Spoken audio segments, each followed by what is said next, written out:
ሰላም ጤና ይስጥልን ውድ የአሮማ ሚዲያ ቤተሰቦቻችን፣ የሰዓቱን ዜናዎች እንደሚከተለው እናቀርባለን። አብራችሁን ቆዩ። በሱዳን ደቡብ ኮርዶፋን ግዛት በምትገኘው ካሉጊ ከተማ በበዓለ ህፃናት ላይ በደረሰ የድሮን ጥቃት 33 ህፃናትን ጨምሮ ቢያንስ 50 ሰዎች መገደላቸው ተገለጸ። የሱዳን ፈጥኖ ደራሽ ኃይል ጥቃቱን መፈጸሙን የሱዳን ሐኪሞች ማህበርና የሱዳን ጦር ገልጸዋል። RSF እስካሁን ስለ ጥቃቱ ምንም አላለም። ያሳለፍነው ሳምንት አርብ የዳርፉር ግዛት በሚገኝ ገበያ ላይ የሱዳን ጦር የድሮን ጥቃት ፈጽሟል ሲል RSF ከሷል።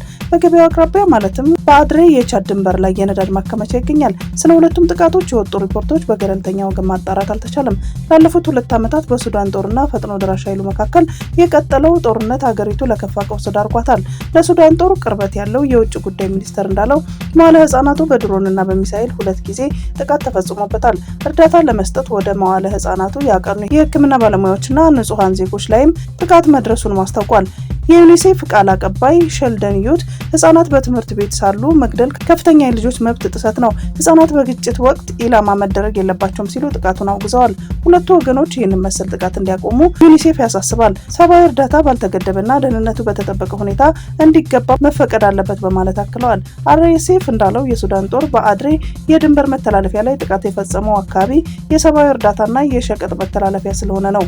የሱዳን የእርስ በርስ ጦርነት እየሰነደ የሚገኘው ሱዳን ዋር ሞኒተር እንደገለጸው በዚህ ጥቃት ሳቢያ ንጹሃን ከመጎዳታቸውን በተጨማሪ ገበያ ላይ ውድመት ደርሷል። በዳርፉር ስለተፈጸመው ጥቃት የሱዳን ጦር እስካሁን ድረስ ምንም አላለም። የሱዳን መዲና ካርቱም እና ዳርፉር በሚገኙ ሰሜናዊ ኮርዶፋን፣ ደቡብ ኮርዶፋን እና ምዕራብ ኮርዶፋን ዋነኛ የጦር አውድማ ሆነዋል። በአጠቃላይ በኮርዶፋን ግዛቶች 8 ሚሊዮን ሰዎች ይኖራሉ። በደቡብ አፍሪካ በተፈጸመ የጅምላ ተኩስ የ3 ዓመት ህፃንን ጨምሮ ቢያንስ 11 ሰዎች ተገደሉ። ትናንት ጠዋት በሱሌሺያሳ አካባቢ በሚገኝ የእንግዶች ማረፊያ በተከሰተው ተኩስ 14 ሰዎች ተጎድተዋል። የፖሊስ ቃል አቀባይ ብርጋዴር አታሌ እንዳማቴ እንዳሉት ሰዎች ተሰባስበው እየጠጡ ሳለ ማንነታቸው ያልታወቁ 3 ታጣቂዎች በድንገት ተኩስ ከፍተዋል። ተኩሱንም የጀመሩት ምክንያት አልታወቀም። እስካሁን በቁጥጥር ስር የዋለ ሰው የለም። የወንጀል መበራከት በሚፈትናት ደቡብ አፍሪካ ከቅርብ ጊዜ ወዲህ ከተፈጸሙ የጅምላ ተኩሶች መካከል ይጠቀሳል። በእንግዳ ማረፊያ ወንዶች እየጠጡ ሳሉ ታጣቂዎች በድንገት ደርሰው መተኮስ እንደጀመሩም ተገልጿል። ከተገደሉት ሰዎች መካከል የ12 ዓመት ወንድና የ16 ዓመት ሴት ይገኙበታል። የፖሊስ ቃል አቀባዩ 25 ሰዎች እንደተተኮሰባቸው አረጋግጫለሁ ብሏል። መጠጥ ቤቱ ህገወጥ ነበር፣ ህገወጥ ፈቃድ አልባ መጠጥ ቤቶች አስቸጋሪ ሆነዋል ሲሉ አክለዋል። የደቡብ አፍሪካ መገናኛ ብዙሃን የሆነው SABC እንደዘገበው በተኩሱ በአካባቢ የነበሩ ሰዎች ሰለባ ሆነዋል። ከሚያዝያ እስከ መስከረም ባሉት ወራት 12000 መጠጥ ቤቶች መዘጋታቸውን ፖሊስ አስታውቋል። ከ18000 በላይ ሰዎች በቁጥጥር ስር ውለዋል። ደቡብ አፍሪካ ግድያ ከሚፈጸምባቸው ሀገራቶች በግንባር ቀደምትነት ትጠቀሳለች። የተባበሩት መንግስታት የአደንዛዥ እጽና ወንጀል ክፍል አሃዝ እንደሚያሳየው እንደ አውሮፓውያን አቆጣጠር ከ2023 እስከ 2024 ድረስ ከ100,000 ሰዎች መካከል 54ቱ ይገደላሉ። ከሚያዝያ እስከ መስከረም ድረስ በየቀኑ 63 ሰዎች መገደላቸውን የፖሊስ መረጃ ይጠቁማል። የነዳጅ ዋጋ ይጨመራል በሚል ምክንያት ከሲዳማ ክልል ሀገረ ሰላም እስከ ዘዋይ ባቱ ድረስ ባለው መንገድ በርከት ያሉ ማደያዎች ቢኖሩም አንዳቸውም ናፍጣ የላቸውም። በጀሪካን ግን ይሸጣል። በሲዳማ ክልል ሀገረ ሰላም እስከ ሐዋሳ ከተማ መግቢያ ድረስ ከሐዋሳ እስከ ዘዋይ ባቱ ባሉ ማደያዎች የመኪና ናፍጣ ማግኘት አስቸጋሪ መሆኑን ተገልጿል። በዚህ አካባቢ ስንዘዋወር እንደተመለከትነው ማደያዎች ውስጥ ነዳጅ የለም ቢባል ማደያው አካባቢና ማደያው ውስጥ ያሉ አንዳንድ ግለሰቦች በጀሪካን ነዳጅ እንደሚሸጡ ሲናገሩና ሂሳብ ሲስማሙ ያዩ ገልጸዋል። በሲዳማ ክልል ሀገረ ሰላም ላይ ህዳር 27 ቀን 2018 በነበረበት ወቅት ማደያዎች ውስጥ ናፍጣ የለም የሚል ተደጋጋሚ ምላሾች ቢሰጡም እዚህ አካባቢ ያሉ ግለሰቦች ግን ናፍጣ በጀሪካን እነሱ ጋር መኖሩ ሲናገሩ ሰምተናል። በዚህም መንገድ አዲስ አበባ 121 ብር አካባቢ የሚሸጠውን 1 ሊትር ናፍጣ በ165 ብር ሂሳብ ሲሸጥ ታይቷል። ዝዋይ ባቱ የሚገኝ አንድ ማደያ ስንጠይቅ ናፍጣ የለም የሚል ምላሽ ከማደያው የተሰጠን ሲሆን ማደያ አጠገብ ያሉ ሱቆች ውስጥ ግን በጀሪካን እንደሚሸጡ ተገልጿል። በዚህ ዕለት ዝዋይ ባቱ 1 ሊትር ናፍጣ በህገወጥ መንገድ በጀሪካን ከ180 ብር እስከ 200 ብር ድረስ እየተሸጠ መሆኑን አስረድተዋል። ይህንን እየሆነ ያለውን ሰሞኑን የነዳጅ ዋጋ ይጨምራል በሚል ግምት መሆኑንም ተሰምቷል። የእስራኤል ጠቅላይ ሚኒስትር ቤንጃሚን ኔታንያሁ እሁድ ዕለት የሀገሪቱ ፕሬዝዳንት ለዓመታት በቆየው የሙስና ችሎት ላይ የፕሬዝዳንታዊ ቅሬታ ቢደረግበትም ከፖለቲካ እንደማይርቅና ጡረታ እንደማይወጡ መናገራቸው ተሰማ። አንድ ዘጋቢ ኔታንያሁ ይቅርታ ከተደረገላቸው ከፖለቲካው ሕይወት ጡረታ ለመውጣት እቅድ እንዳላቸው ሲጠይቁ አይሆንም ሲሉ መልሰዋል። በሀገሪቱ ረጅም ጊዜ የቆዩት ጠቅላይ ሚኒስትር ኔታንያሁ ጉቦ ማጭበርበርና የእምነት ጥሰት ክሶች የህግ ሂደቶች የማስተዳደር አቅማቸውን እያደናቀፉ እንደሆነና ይቅርታ ለእስራኤል ጥሩ እንደሚሆንም ተከራክረዋል። ጠቅላይ ሚኒስትር ጠበቆቹ በተደጋጋሚ ፍርድ ቤት ችሎት መቅረባቸውን የኔታንያሁ የመምራት አቅም እያደናቀፈ መሆኑንና ይቅርታ ለአገሪቱ ጥሩ እንደሚሆንም ተከራክረዋል። ለ5 ዓመታት በችሎት ላይ የቆዩ ጠቅላይ ሚኒስትሩ ሆኑ ጠበቆቻቸው በጉቦ በማጭበርበርና በአደራ ጥሰት ክሶች በሙሉ ውድቅ አድርገዋል። የህግ ቡድኑ ጠቅላይ ሚኒስትሩ ችሎቱ እስከ መጨረሻው ከቀጠለ ሙሉ በሙሉ ነጻ መውጣት እንደሚቻል ያምናሉ ሲሉ ይከራከራል። በእስራኤል ይቅርታ ብዙ ጊዜ የሚሰጠው ክስ ካለቀና ጥፋተኛ ሆኖ ከተገኘ በኋላ ነው። ሮይተርስ ችሎቱ ገና እየተካሄደ ያለ ይቅርታ የሚሰጥበት ምንም አይነት ቀደም ሲል ምሳሌ እንደሌለው ጠቅሷል። ኔታንያሁ በይፋ ጥያቄያቸውን ከማቅረብ በፊት የአሜሪካ ፕሬዝዳንት ዶናልድ ትራምፕ ለፕሬዝዳንት ሄርዞግ ደብዳቤ ጽፈው የእስራኤል መሪ ይቅርታ እንዲሰጣቸው አበረታተዋል። በእስራኤል ውስጥ ያሉ ተቃዋሚ ፖለቲከኞች በጉዳዩ ላይ ተከፋፍለዋል። አንዳንዶቹ ማንኛውንም ይቅርታ ኔታንያሁ የፖለቲካ ህይወቱን ትቶ ጥፋተኛ መሆኑን እንዲቀበል ሊያስገድደው ይገባል ብለው ያምናሉ። ሌሎች ደግሞ የመጀመሪያ ለጥቅምት 2026 የታቀደው ብሔራዊ ምርጫ መጥራት እንዳለበት ይናገራሉ። ለዘገባው ሮይተርስ፣ ጄሩሳሌም ፖስት ምንጮች ናቸው።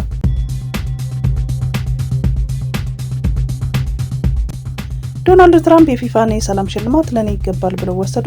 የዓለም አቀፉ የእግር ኳስ ፌዴሬሽን ማህበር በዚህ ዓመት የጀመረውን የፊፋ የሰላም ሽልማት ለአሜሪካ ፕሬዝዳንት ዶናልድ ትራምፕ ሰጥቷል። የፊፋ የሰላም ሽልማት ለዓለም ሰላምና ደህንነት ለተጉ እንዲሁም አንድነትን ለማምጣት ለሰሩ ግለሰቦች የሚሰጥ አዲስ ሽልማት ነው። ዶናልድ ትራምፕ ለዓለም ሰላም ለማምጣት ለሰሩት ስራ ሽልማቱ እንደተበረከተላቸው የፊፋው ፕሬዝዳንት ጂያኒ ኢንፋንቲኖ በዋሽንግተን እየተካሄደ በሚገኘው መድረክ ላይ ተናግረዋል። ዶናልድ ትራምፕ የፊፋ የሰላም ሽልማት የመጀመሪያው ተሸላሚ ሆነዋል። ከግሪክ ባህር ዳርቻ ላይ የስደተኞች ጀልባ ሰጥሞ 18 ሰዎች ሞቱ። ከግሪክ ደቡባዊ የባህር ዳርቻ አቅራቢያ የስደተኞች ጀልባ በመገልበጡ 18 ስደተኞች ሲሞቱ 2 ሰዎች በህይወት መገኘታቸውን የሀገሪቱ የባህር ዳርቻ ጥበቃ ባለስልጣናት ቅዳሜ አስታውቀዋል። ሮይተርስ እንደዘገበው ከሆነ የቱርክ የጭነት መርከብ ለመጀመሪያ ጊዜ ስደተኞችን የጫነችው ጀልባ ከትንሿ ክሪስ ደሴት በ40 ኪሎ ሜትር ርቀት ላይ አግኝቶ ነበር። በህይወት የተረፉት ሰዎች ወደ ቀርጤስ ደሴት መወሰዳቸው ተገልጿል። በፈረንጆቹ 2015 እስከ 2016 ከ1 ሚሊዮን በላይ የሚሆኑ ሰዎች ከመካከለኛው ምስራቅና ከአፍሪካ ወደ አውሮፓ ለመድረስ የግሪክን የባህር ዳርቻ ተጠቅመዋል። ይህ ደግሞ ብዙ ጊዜ ለሞት የሚዳርጉ አደጋዎችንም አስከትሏል።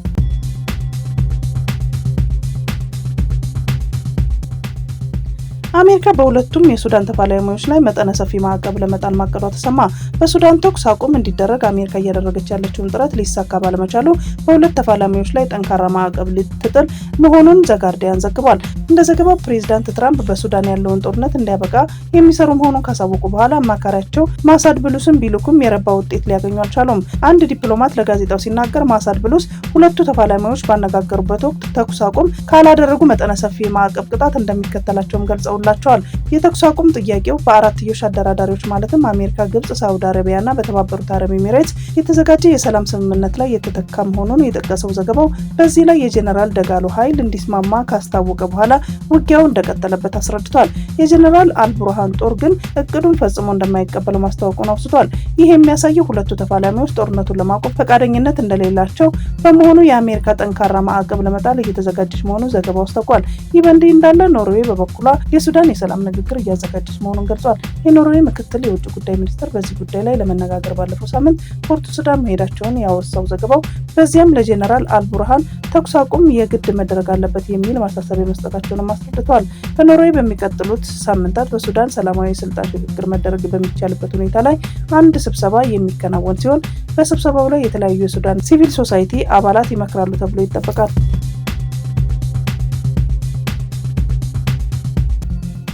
የእንግሊዝ የውጭ ጉዳይ ሚኒስትር ትናንት ባወጣው የጉዞ ማስጠንቀቂያ ዜጎቹ ወደ ሐዋሳ ከተማ ፈጽመው እንዳይሄዱ አሳስቧል። ጨምሮ ወሳኝ ጉዳዮች ካላቸው ብቻ ከሐዋሳ 5 ኪሎ ሜትር ርቀት ወደሚገኙ አካባቢዎች መሄድ እንደሚችሉም ገልጸዋል። የእንግሊዝ መንግስት ይህን ማስጠንቀቂያ የሰጠው የአሜሪካ መንግስት ያወጣውን ማሳሰቢያ ተከትሎ ነው። በአዲስ አበባ የሚገኘው የአሜሪካ ኤምባሲ በሰጠው ማስጠንቀቂያ ዜጎቹ በሐዋሳ ከተማ ብቻ ሳይሆን በመላው ሲዳማ ክልል መሄድ እንደሌለባቸው አሳስቧል። ሁለቱ መንግስታት ይህንን አዲስ ማስጠንቀቂያ ያወጡት በሐዋሳ ከተማ ውስጥ ከቀናት በፊት አንድ ግለሰብ በማርበርግ ቫይረስ መያዙን ይፋ በመሆኑ ነው። ስምረት ፓርቲ ለትግራይ ችግር መፍትሄ ነጻና ፍትሃዊ ምርጫ ነው አለ። አቶ ጌታቸው ረዳን ጨምሮ በቀድሞ የህወሓት አመራሮች የተመሰረተው ስምረት ፓርቲ ዛሬ ባወጣው መግለጫ የትግራይ ህዝብ ብቃት ባለው አመራር እጥረት የተነሳ እየተሰቃየ መሆኑን ገልጾ ለዚህ ችግር መፍትሄው ነጻና ፍትሃዊ ምርጫ ማካሄድ መሆኑን አስታውቋል። የትግራይ ተወላጆች እርስ በርሳቸው ተወያይተው ሁሉንም ያካተተ የሽግግር አስተዳደር መመስረት እንደሚገባቸው አሳስቧል። መግለጫው ሲቀጥልም ህወሓትን የፕሪቶሪያል ስምምነት የጣሰ ኋላ ቀር ቡድን በሚል ገልጾት ይህ ቡድን ከኤርትራ መንግስት ጋር ጥምረት በመፍጠር ትግራይን ሌላ ቀውስ ውስጥ እየከተተ መሆኑን አስረድቷል። ስምረት በመግለጫው በትግራይ ክልል የሚገኙ የጸጥታ ኃይሎችን ጨምሮ መምህራንና የመንግስት ሰራተኞች ያቀረቡትን ጥያቄ አግባብ መሆኑን ጠቅሶ በሰላማዊና በህጋዊ መንገድ መልስ እንዲሰጣቸው አሳስቧል።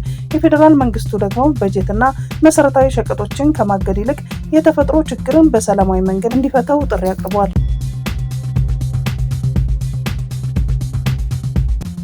በዌስት ባንክ ካራማላ በስተምዕራብ በምትገኘው ኒሊን ከተማ በእስራኤል ኃይሎችና በፍልስጤም መካከል ግጭት መቀስቀሱ ተሰማ። የፍልስጤም ዜና አገልግሎት እንደዘገበው ግጭቱ የተቀሰቀሰው የእስራኤል ወታደሮች ወደ ከተማዋ ዘልቀው በመግባት ጥቃት መክፈታቸውን ተከትሎ ነው። ወታደሮቹ በከተማዋ ላይ የድምጽ ቦምቦችና አስለቃሽ ጭስ መተኮሳቸውንም ተገልጿል። እስካሁን ባለው መረጃ በግጭቱ ምክንያት የደረሰ ጉዳት ሪፖርት የለም። ይህ በእንዲህ እንዳለ በእስራኤል ጦርና በሰፋሪዎች በዌስት ባንክ የሚፈጸመው ጥቃት ተጠናክሮ እንዲቀጥል እንደ አውሮፓውያኑ አቆጣጠር ከጥቅምት 2023 ጀምሮ በተወሰደው እርምጃ ከ1000 በላይ ፓለስቲናውያን ሲገደሉ በ10 ሺዎች የሚቆጠሩ ደግሞ ከመኖሪያ ቀያቸው ተፈናቅለዋል።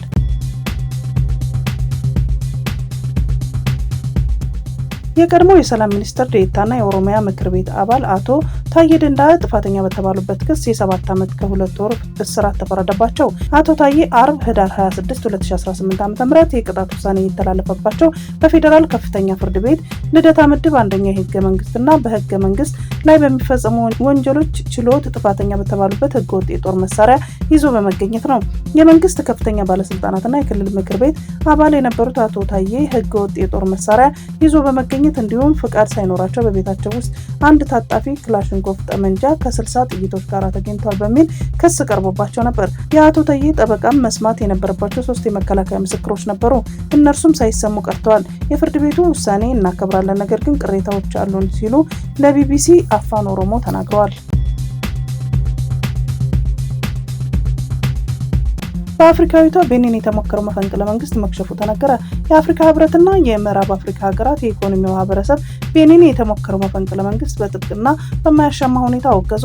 ራሳቸውን የመልሶ ማቋቋም ወታደራዊ ኮሚቴ ብለው የሚጠሩ የተወሰኑ ወታደሮች በቤኒን ብሔራዊ ቴሌቪዥን ጣቢያ ፕሬዝዳንታዊ ፓትሪስ ታሎን ከስልጣን መባረራቸውን ገልጸው ነበር።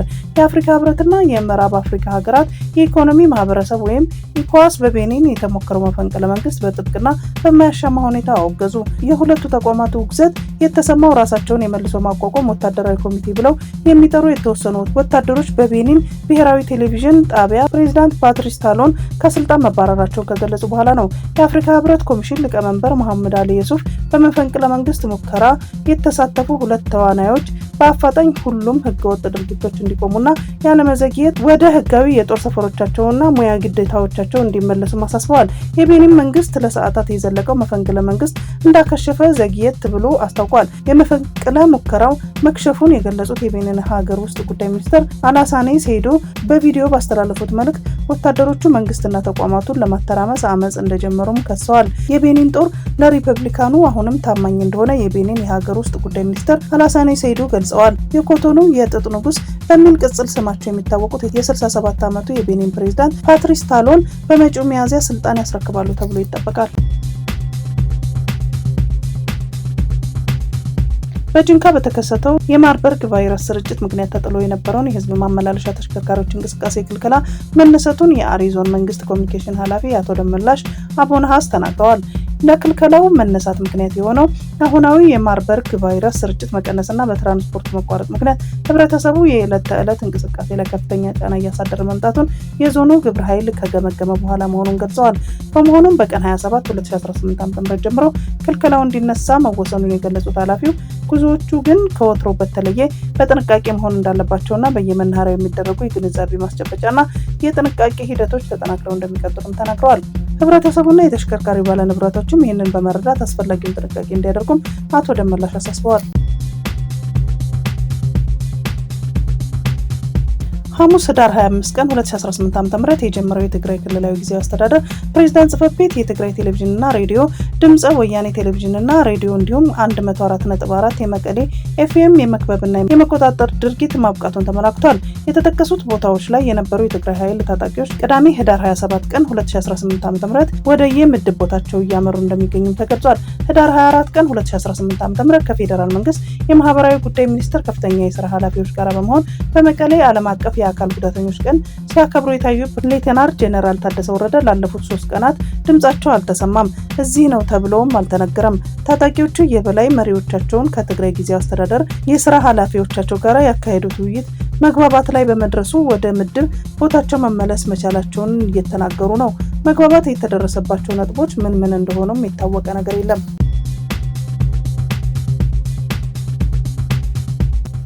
በቅርቡ በአዲስ አበባ በተካሄዱ 3ኛው የጂ-ፓወር ቲክቶክ ሽልማት ስነ ስርዓት ላይ የኢትዮጵያን ባህልና የህዝብ ሞራልን የሚጋፋ አለባበስ ለብሰው ቀርበዋል የተባሉ ታዋቂ የማህበራዊ ሚዲያ ፊቶችና የዝግጅቶች አስተባባሪዎችን በቁጥጥር ስር መዋላቸው የኢትዮጵያ ፌዴራል ፖሊስ አስታወቀ።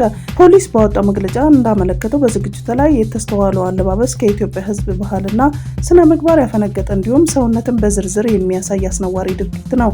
ይህ ድርጊት በአደባባይ ብቻ ሳይሆን በቴሌቪዥን በቀጥታ ስርጭት ለሚሊዮኖች የመሰራጨቱ ጉዳይ ይበልጥ አሳሳቢ እንዳደረገውም ተገልጿል። ፖሊስ በጉዳዩ ላይ እያደረገ ባለው ምርመራ በአለባበሱ በቀጥታ ከሚመለከታቸው ግለሰቦች በተጨማሪ ዝግጅቱን ከስፖንሰርነት የደገፉና ያቀነባበሩ አካላትንም አካቷል። በዚህ መሰረት ወንጌላዊት ገብረ እንድሪያስ በርሄ፣ በረከት ጸጋዬ ጅፋር፣ መቅደም ደረጀ መንግስቱ፣ ግሩም ገዛኸኝ ቀጭኔና ዮሐንስ መኮንን ኃይለማርያም የተባሉ ግለሰቦች በቁጥጥር ስር ውለው ምርመራ እየተጣራባቸው መሆኑን ፖሊስ አረጋግጧል። የፖሊስ ቀጣይ እርምጃና ማስጠንቀቂያ ፌዴራል ፖሊስ አክሎ እንደገለጸው መሰል መጤ ባህሎችና ከእሴቶች ያፈነገጡ አለባበሶችን በሀገር ተረካቢ ትውልድ ላይ ስነ ልቦናዊና ሞራላዊ ውድቀት እንዳያስከትሉ ስጋት አለ። በመሆኑም የህዝብን ስነ ምግባር ለመጠበቅና የህግ የበላይነትን ለማረጋገጥ የጀመረውን ምርመራ አጠናክሮ እንደሚቀጥልና ተጠያቂነትን እንደሚያሰፍን ጠንከር ያለ ማስጠንቀቂያም ሰጥተዋል። የማርበርግ ቫይረስ በሽታን ለመከላከል የሚያስችል የሙከራ ክትባት መስጠት ተጀመረ።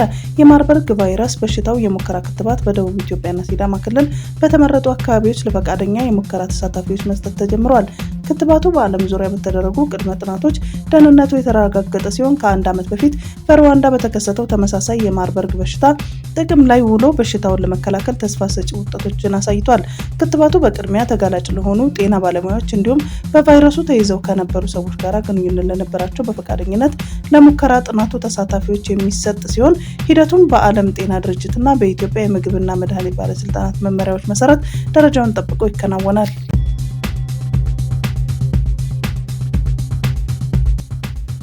የኬንያ የውጭ ጉዳይ ሚኒስትር ኢብራሂም ትራኦሬ ጥሩ መሪ አይደለም ሲሉ መናገራቸው ተሰማ። የኬንያ የውጭ ጉዳይ ሚኒስትር ሙሳሊያ ሙዳቫዲ ስለ ቡርኪና ፋሶ መሪ ኢብራሂም ትራኦሬ ጠንከር ያለ አስተያየት ከሰጡ በኋላ ክርክር አስነስተዋል። የውጭ ጉዳይ ሚኒስትሩ የቡርኪና ፋሶ ኢብራሂም ትራኦሬ ጥሩ መሪ አይደሉም ሲሉም ትችት ሰንዝረዋል። የኬንያ የውጭ ጉዳይ ሚኒስትር ሙሳሊያ ሙዳቫዲ ስለ ቡርኪና ፋሶ መሪ ኢብራሂም ትራኦሬ የሰነዘሩትን እውነተኛ መሪ ሽጉጥ ከወገቡ ላይ መያዝ፣ መሳሪያ በጠረጴዛ ላይ ማሳየት አያስፈልገውም ብለዋል። እንደርሳቸው ገለጻ አመራር በተቋማት በዲሞክራሲና በተጠያቂነት ላይ መገንባት አለበትም በኃይል አይደለም ብለዋል። የሙዳቫዲ ንግግራቸው የመጣው በምዕራብ አፍሪካ የሚገኙ ወታደራዊ መሪዎች በተለይም በወጣቶች ዘንድ በጠንካራ ጸረ ኢምፔሪያሊዝም አቋማቸውና በደህንነት ቃል ኪዳናቸው ምክንያት ተወዳጅነትን እያገኙ ባሉበት ወቅት ሲሆን ይህም እያሳሳታቸው ይገኛል። እንደ አዲስ በተቀሰቀሰ የድንበር ግጭት ሳቢያ ታይላንድ ካምቦዲያ ላይ የአየር ጥቃት መፈጸሟን አስታወቀች። የታይላንድ ጦር በካምቦዲያ ጥቃት 2 ወታደሮች እንደተገደሉና 4 ወታደሮች ደግሞ እንደቆሰሉ ይፋ አድርጓል። የካምቦዲያ ጥቃት ለመመልከት የተለያዩ ወታደራዊ ኢላማዎች ላይ የአየር ጥቃት ተሰንዝሯል ሲል ጦሩ ገልጿል።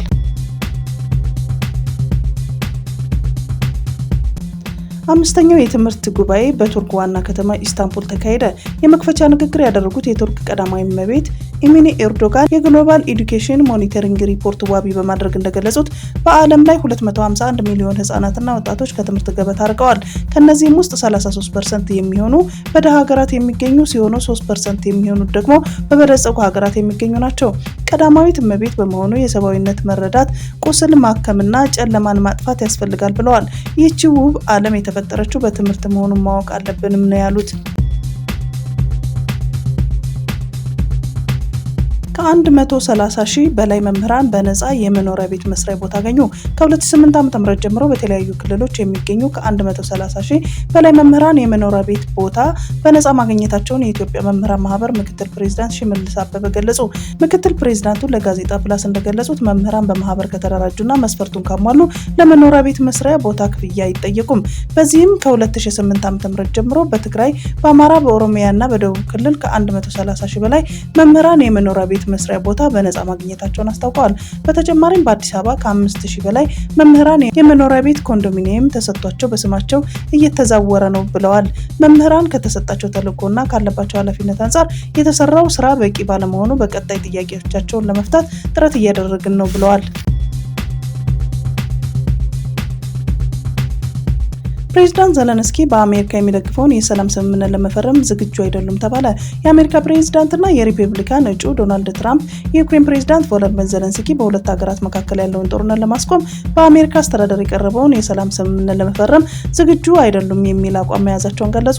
ፕሬዝዳንት ትራምፕ በአንድ መግለጫቸው ላይ አሜሪካ ስታቀርበው የቆየችውንና ዩክሬን ግዛቶችን እንድትለቅ እንዲሁም የጦር ኃይሏን እንድትገድብ የሚያስገድደው ባለ 28 ነጥብ የሰላም እቅድ በኪየቭ በኩል ጠንካራ ተቃውሞ እንደገጠመውም ጠቁመዋል።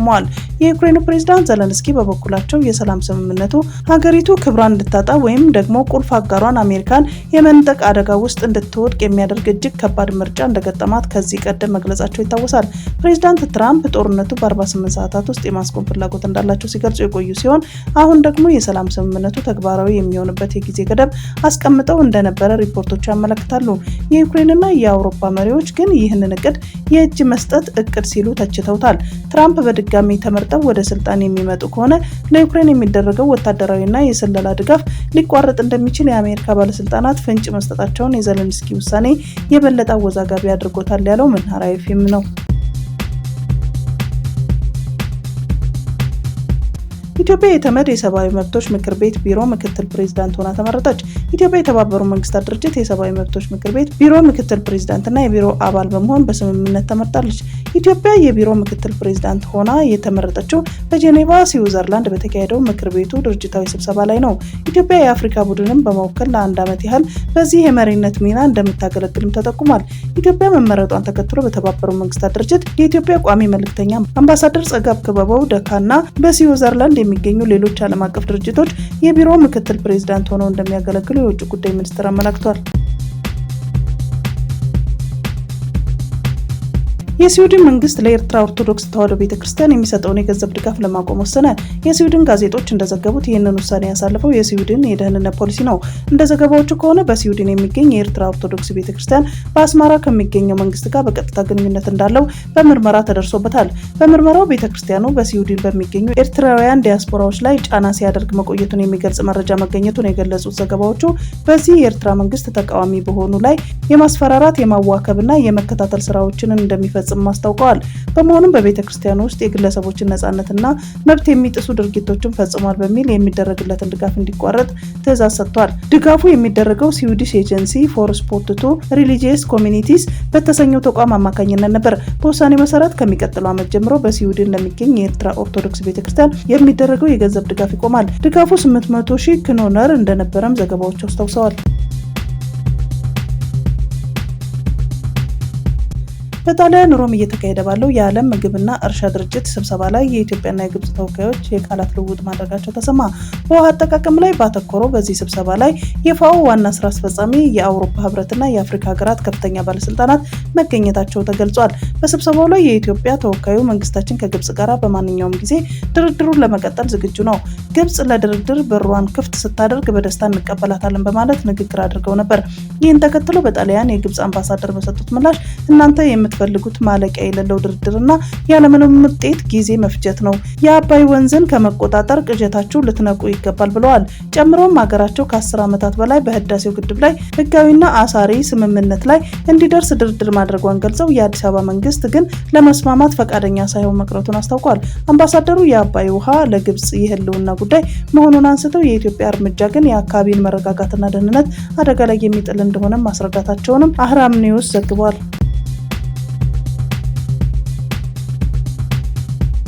በጂንካ ከተማ በተከሰተው የማርበርግ ቫይረስ ስርጭት ስጋት ምክንያት ትምህርቶች ተዘግተው ቆይተዋል። አሁን ላይ ከተስተዋለው የቫይረሱ ስርጭት መቀነስና የቁጥጥር ስርዓት መጠናከር ጋር በተያያዘ ህዳር 29 ቀን 2018 ዓ.ም ጀምሮ በሁሉም የመንግስትና የግል ትምህርት ቤቶች ከ5ኛ እስከ 12ኛ ክፍል ተማሪዎች ትምህርት እንዲጀምሩ የዞኑ ቀውራውስ አስወጋጅ ግብረ ኃይል ውሳኔ ማስተላለፉን የአሪ ዞን ዋና አስተዳዳሪ አቶ አብርሃም አታ ገልጸዋል። ትምህርት የሚጀምረው ከወትሮው በተለየ መልኩ በፕሮቶኮሉ መሰረት በልዩ ጥንቃቄና ክትትል ነው ያሉት የዞኑ ዋና አስተዳዳሪ በተማሪዎች መካከል የአካል ንክኪ እንዳይኖር ከፍተኛ ጥንቃቄ እየተደረገና በየዕለቱ የጤና ባለሙያዎች ተማሪዎችን የሙቀት መለካት፣ ሌሎችም ክትትል ተግባራትን እያከናወኑ እንደሆነ አስገንዝበዋል። ከቅድመ መደበኛ እስከ 4ኛ ክፍል ያሉ ተማሪዎች የመከላከል አቅምና ከጤና ባለሙያዎች የሚነገራቸውን ጥንቃቄ መልእክት ሰምተው ከመተግበር ጋራ በተያያዘ ለጊዜው በቤቱ እንዲቆዩና በአጭር ጊዜ ውስጥ የዚህም ውጤት ታይቶ ውሳኔ እንደሚሰጥም ገልጸዋል።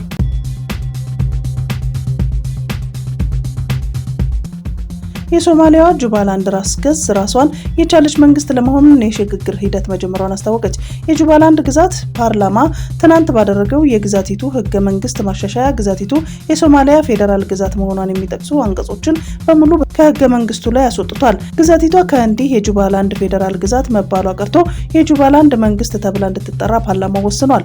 ጁባላንድ ከፌዴራሉ ህገ መንግስት ማሻሻያና ከምርጫ ጋር በተያያዘ ባለፈው ዓመት ከፌዴራል መንግስቱ ኃይሎች ጋር ደም አፋሳሽ ግጭት ውስጥ መግባቷ ይታወሳል ስትል ዋዜማ አስነብባለች።